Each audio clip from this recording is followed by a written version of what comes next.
नमस्कार साथियों, स्वागत है आपका BNK24 यूट्यूब चैनल पे। साथियों, आज हम एक कंपनी के एनालिसिस करने जा रहे हैं, वोडाफोन आइडिया की। एक हमारे यूज़र हैं संदीप जी, उनका क्वेश्चन था कि कंपनी की बैलेंस शीट कैसे पढ़ते हैं, थोड़ा वो बताइए। साथियों, अभी हम वोडाफोन आइडिया का चार्ट खोले हुए हैं। वोडाफोन आइडिया जो कि अभी जानी मानी देश की कंपनी है, बिरला जी की कंपनी है। कंपनी का मार्केट कैप है साथियों 90,000 करोड़ का। कंपनी पढ़ते समय हमें कंपनी की बुक वैल्यू और करंट ROC ROE बहुत से फैक्टर देखने होते हैं। सिंपल सी अगर हम इसकी बात करें, कंपनी तो लॉस मेकिंग कंपनी है।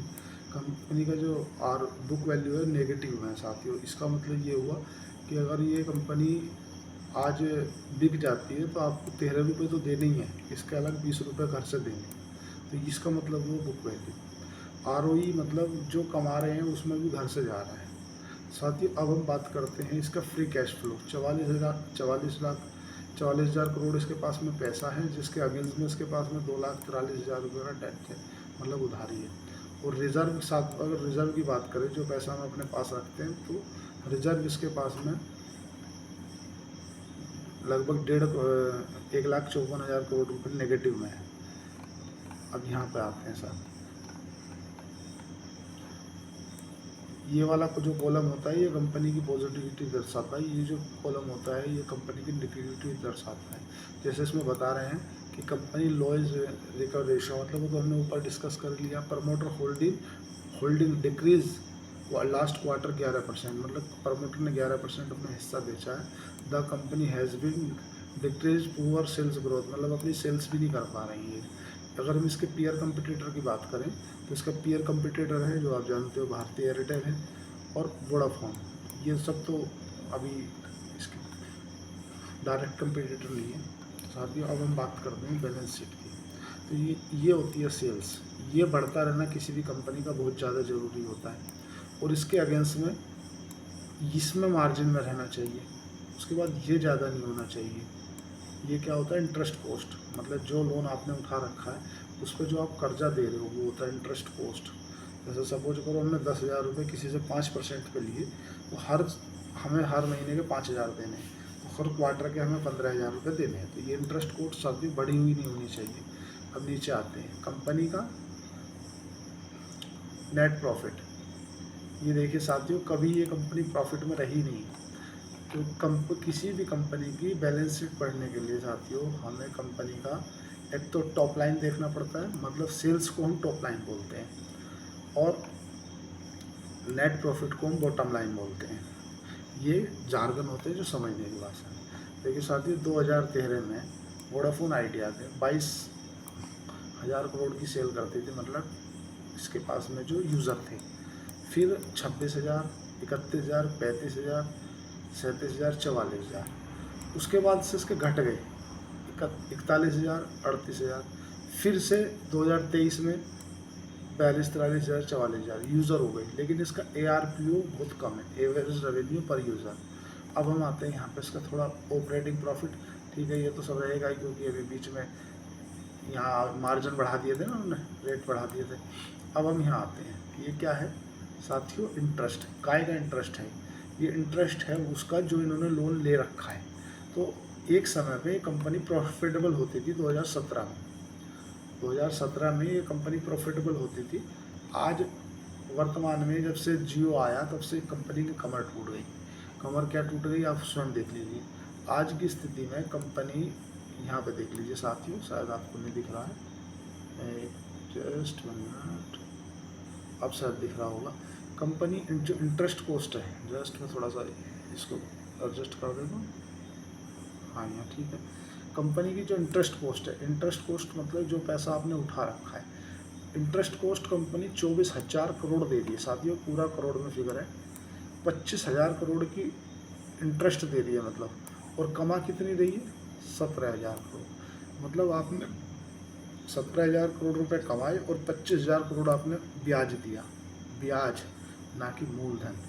अब साथियों ये आते हैं इसकी बॉटम लाइन, मतलब नेट प्रॉफिट। नेट प्रॉफिट देखिए साथियों, जो एक समय पे कंपनी प्रॉफिट करती थी 4,000 करोड़, 1,500 करोड़, आज ये कंपनी 30,000, 29,000, 28,000 ऐसे 44,000 ऐसे करोड़ के घाटे में है, लॉस मेकिंग कंपनी है। और साथ ही ये टेलीकॉम सेक्टर है, इसमें हमें एक चीज़ और देखनी होती है कि ये इस सेक्टर को तो लॉस मेकिंग होना ही नहीं चाहिए, क्योंकि इसको तो हमेशा अपने नए नए इनोवेशन के लिए पैसा चाहिए तो होता है। साथ ही अब आते हैं कंपनी की ये जो मेन चीज़ होती है इसमें, ये कंपाउंडेड सेल्स ग्रोथ, मतलब किसी भी कंपनी में अपन पैसा लगाते हैं तो उसका धंधा बढ़ते रहना चाहिए, कि धंधा बहुत इंपॉर्टेंट होता है।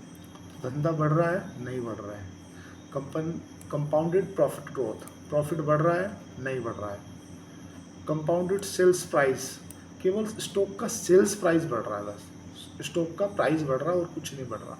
और ख़रीद कौन रहा है इसमें, अभी हम डिस्कस करेंगे। अब हम आते हैं यहाँ पर साथियों, ये बैलेंस शीट है इसकी साथियों, जो हम 53,000 करोड़ रुपए बोल रहे थे, ये इसका ये इक्विटी कैपिटल है। अब हम आते हैं रिजर्व पे। रिजर्व वो पैसा होता है बेसिकली जो हम अलग से निकाल कर रखते हैं, जिस पैसे को हमें इमरजेंसी के लिए रखना होता है कि कंपनी के पास में ये पैसा रिजर्व रखो। जैसे हम नहीं करते कि घर में यार एक काम करो 50,000 की एफडी करा लो ताकि इमरजेंसी पे काम आए, तो ये वो रिजर्व है। एक समय पे एक अच्छे रिजर्व थे इसके पास में 2017-18, जब जियो अच्छे से नहीं फैला था, तो लगभग 19,000 20,000 करोड़ का रिजर्व हुआ करता था। लेकिन जैसे ही जियो आया तो इस तत्काल इसकी कमर टूट गई, और रिजर्व जो इसके पास में 18-50,000 करोड़ तक के होते थे वो नेगेटिव में पहुँच गए। और अभी वर्तमान में इसके पास में निगेटिव में है, माइनस में 1,54,000 करोड़, पूरा साथियों करोड़ में फिगर है, मतलब 1,54,000 करोड़ घर से देने हैं उसको। अब आते हैं बोरोइंग। बोरोइंग मतलब वो पैसा जो इन्होंने दूसरे से उधार पे उठा रखा है, जो इनको पे करना है। साथियों ये देखिए, कर्ज हमेशा बढ़ता जा रहा है, 57,000 करोड़, 1,25,000 करोड़, 2 लाख करोड़, 2,13,000 करोड़, 2,37,000 करोड़, 2,43,000 करोड़। साथियों ये देखने लोग चीज़ है कि जब कंपनी के पास में प्रॉफिट नहीं है पहली बात तो, और ये क्या कर रही है, कर्जा लेगा दूसरे का ब्याज दे रही है। देखो 17,000 करोड़ का प्रॉफिट हुआ, इसने 25,000 करोड़ का ब्याज दिया ना कि साथियों मूलधन दिया। ये इंटरेस्ट कोस्ट का मतलब वो रहता है जो इंटरेस्ट देते हैं वो, ठीक है। एक साल का 25,000 करोड़ इन्होंने ब्याज दिया और 17,000 करोड़ का प्रॉफिट किया, तो बचा कितना, 17 और 25, तो 8,000 करोड़। 8,000 करोड़ साथियों इन्होंने यहाँ प्लस कर लिया। देखो 2,37,000 का करोड़ का कर्जा था इनके पास, 8,000 करोड़ और उठा लिया, उसका ब्याज दे दिया, यहाँ 2,43,000 करोड़ हो गया। मतलब आप समझ रहे हो साथियों कि उधार लेके घी पीने वाली बात हो रही है। अब आ जाते हैं कि खैर इसे देखने की तो कोई बात ही नहीं है, क्योंकि पहले से लॉस मेकिंग है, क्योंकि ARPU उसका घटता जा रहा है, एवरेज रेवेन्यू पर यूज़र। अब हम बात कर रहे हैं कि इसे खरीद कौन रहा है। अगर हम बात करें, जो हमारे कुमार मंगलम बिरला जी थे, इनके पास में जब एक समय पे 2022 में 74% की हिस्सेदारी थी प्रमोटर के पास, 74% की हिस्सेदारी थी। 74 से घटा के 50 करी, 50 से 48 करी, 48 से 37 करी, 37 से इतनी करी। और ये DII मतलब गवर्नमेंट ने जो इनको लोन दिया ना, मजबूरी में अपना हिस्सा देना पड़ा। और खरीद कौन रहा है, देखो कितने बड़े ज्ञानी पुरुष हैं जो मार्केट में आए हैं अभिमन्यु बन के।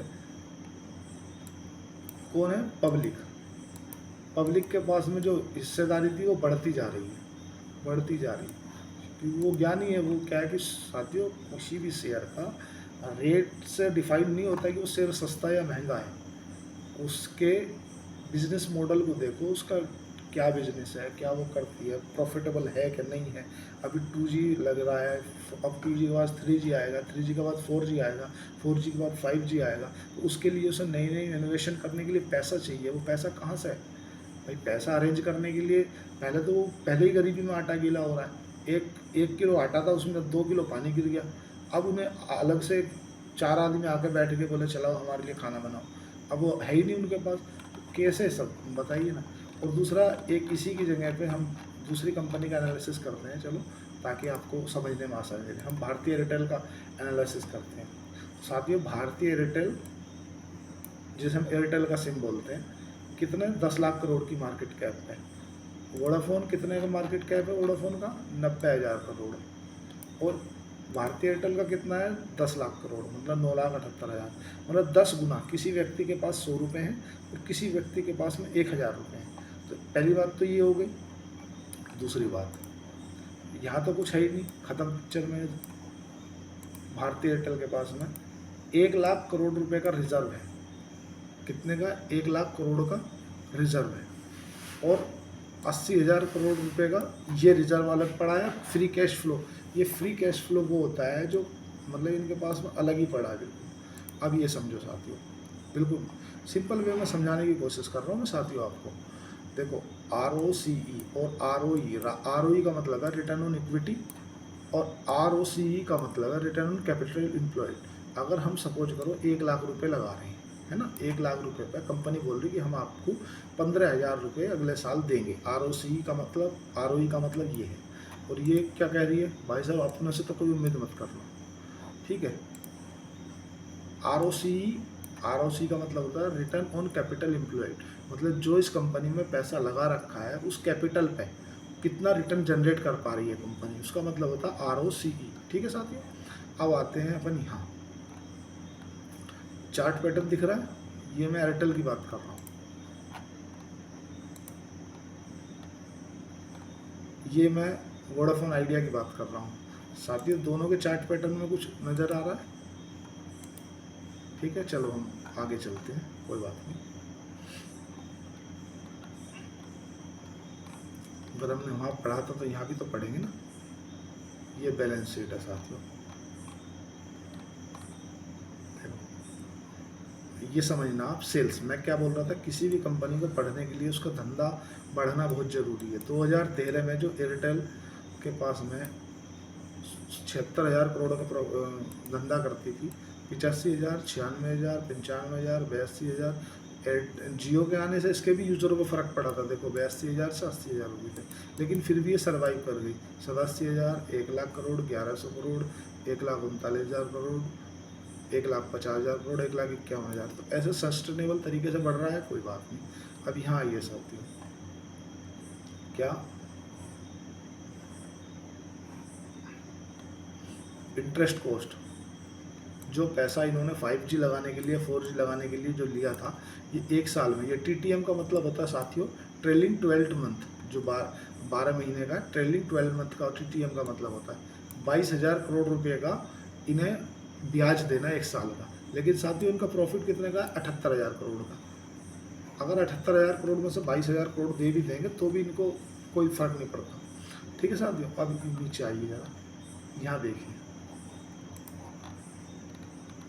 कभी भी ऐसा चार्ट कभी बाय नहीं करना।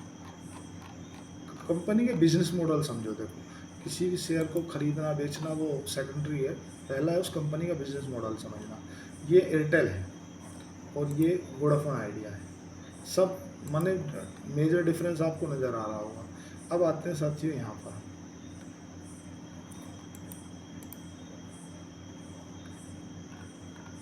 इसके पास में नेगेटिव में 1.5 लाख करोड़ है, इसके पास में पॉजिटिव में 80,000 करोड़ है, समझ रहे हो।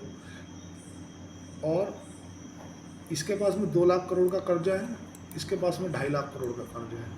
लेकिन ये 2 लाख करोड़ का कर्जा है मानते हैं, लेकिन इसके एसेट भी तो है ना इसके पास, यहाँ कहाँ है? चलो हम मानते हैं, अगर ये बोले अब तो एसेट बेच दे, अपना धंधा बेच के मुझे पैसा दे, वो बोल दे मेरे को मतलब नहीं, तो अपना घर बेच, चाहे अपना टावर बेच, चाहे अपना ऑफिस बेच, चेयर बेच, मुझे मतलब नहीं, मेरे को पैसा दे। तो साथियों एक की पॉइंट ये भी रहता है, देखो टोटल एसेट मतलब कि हम जो एसेट बनाते हैं वो बढ़ते रहने चाहिए। इसके पास में वोडाफोन आइडिया के पास कितने का एसेट है? 1,84,000 करोड़ का। और भारतीय एयरटेल के पास कितना है? 4.5 लाख करोड़ का। समझ रहे हो कि 2 लाख करोड़ का कर्जा है, 80,000 करोड़ उसके पास में है, और मात्र 20,000 करोड़ का वो ब्याज देने के बाद भी 78,000 करोड़ तो प्रॉफिट ले रही है वो। तो कोई भी धंधे में आपको ये सब चीज़ें बहुत ज़रूरी देखनी होती, क्योंकि ये इंपॉर्टेंट की पॉइंट रहते हैं। और ये जो टेलीकॉम सेक्टर है ना, इसमें तो अभी जैसे 3G आया, तो 3G सही से बना, उसके बाद 4G आ गया, 4G के बाद फिर 5G आ गया। अब 5G अगर सभी जनरेट हो जाएगा फिर कोई 6G आ जाएगा। तो इसको तो धंधे में पैसा चाहिए, इसीलिए तो देखो यहाँ से पता चलेगा। एयरटेल की बात कर रहे हैं, एयरटेल ने जो उधारी ली है ना साथियों, वो शॉर्ट टाइम की उधारी ली है। ये देखो, बोरोइंग शॉर्ट टाइम, और इस महाराज जी ने बोन्स कितने की ली है, ये देखिए, लॉन्ग टाइम का मतलब है भाई अभी तो उम्मीद मत करना यार, अभी तो तू दे दे बस, बाद में देखेंगे क्या हो सकता है। और बढ़ती जा रही है देखो, 90,000 थी, चलो ठीक है, फिर उसके बाद 1.5 लाख होगी, उन्होंने कहा ठीक है, फिर 1,75,000 करोड़ होगी, चला यार भाई पैसे तो दे दे, अरे देंगे यार रुक जा, तो अभी एक काम कर 10,000 करोड़ और दे दे फिर देखेंगे, और दे दे 2 लाख करोड़। साथी एक आदमी है वो बोल रहा है मुझे 4 दिन के लिए पैसे दे दे यार, मेरे काम है, एक आदमी कह रहा तू तो दे दे, बाद में समझेंगे क्या है। तो साथियों ये बिजनेस मॉडल समझना बहुत इंपॉर्टेंट होता है। अब आते हैं free cash flow. Cash flow केवल वही जनरेट कर पाएगी जो खुद प्रॉफिटेबल होगी। ये देखिए भारतीय एयरटेल अभी भी 1600 करोड़ का फ्री कैश फ्लो जनरेट कर रही है।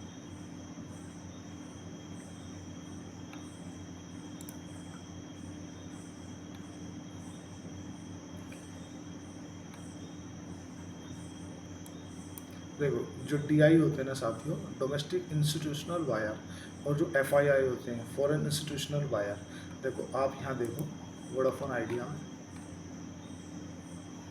और इन्होंने मजबूरी में इनका पैसा नहीं दिया तो लेनी पड़ी हिस्सेदारी।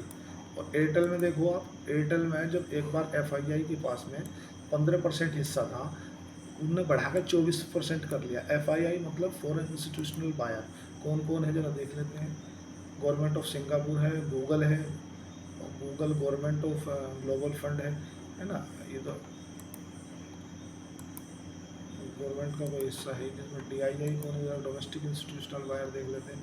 एलआईसी है, अच्छे अच्छे नाम है तुम्हारा, एसबीआई इक्विटी फंड है, आईसीआईसीआई है। क्योंकि कंपनी कोई भी हो, चाहे एफआईआई हो चाहे डीआईआई हो, वो धंधे पे पैसा लगाते, शेयर के प्राइस पे पैसा नहीं लगाते। और अब रेटिंग की बात कर लेते हैं, जो क्रिसल रेटिंग देता है साथियों, रेटिंग मैटर करती है। भारतीय एयरटेल का नाम है, रेटिंग है AA+। रेटिंग मतलब कि कहीं कोई दिक्कत नहीं है, आदमी जेन्युइन है। इनकी भी रेटिंग चेक करते हैं जरा, इनकी क्या है, ये देखो कहना भाई सब बी में है, जरा हिसाब किताब देख के रखना साथियों, थोड़ा सा देख के कोई भी कंपनी पढ़ो तो सोच समझ के। और आज के लिए इतना ही, धन्यवाद।